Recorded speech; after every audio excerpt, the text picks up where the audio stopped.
1296 akan mempersembahkan tentang eksperimen sistem reproduksi manusia. Pertama, kita menyiapkan alat dan bahan.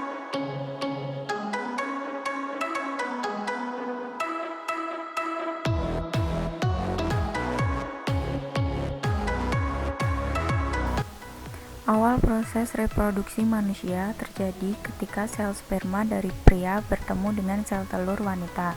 Umumnya terjadi dalam hubungan seksual. Proses ini dapat berjalan berkat adanya organ-organ reproduksi yang berfungsi dengan baik. Organ reproduksi beserta dengan kelenjar dan hormon membentuk sistem reproduksi yang berperan dalam proses reproduksi manusia. Akan jadi seperti ini apabila dirangkai. Dan berikut penjelasannya.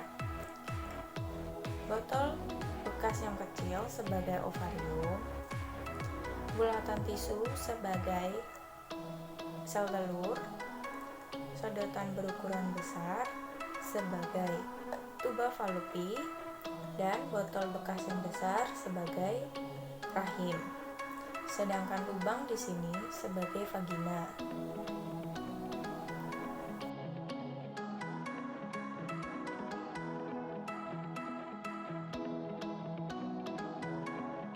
Setelah sel telur masak, kemudian akan dilepas oleh ovarium. Pelepasan sel telur oleh ovarium ini disebut ovulasi, yang kemudian akan ditangkap oleh tuba falopi hingga muncul sel sperma yang akan membuahi sel telur tersebut. Setelah sel sperma masuk melalui vagina, kemudian sel sperma tersebut akan dengan sendirinya mencari keberadaan sel telur yang berada di tuba falopi.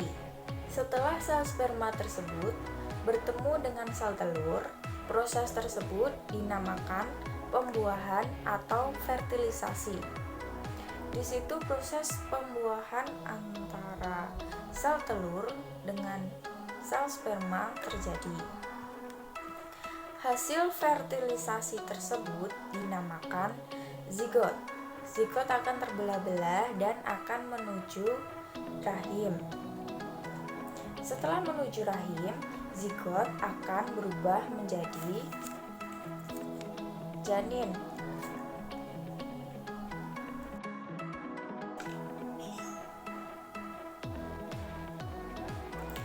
Dengan demikian, proses tersebut dinamakan kehamilan.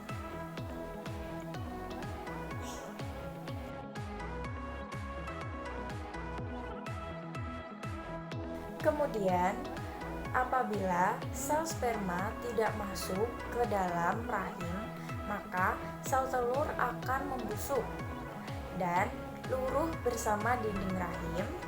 Proses tersebut dinamakan menstruasi. Darah menstruasi akan keluar melalui vagina. Saluran untuk mengeluarkan darah menstruasi disebut vagina.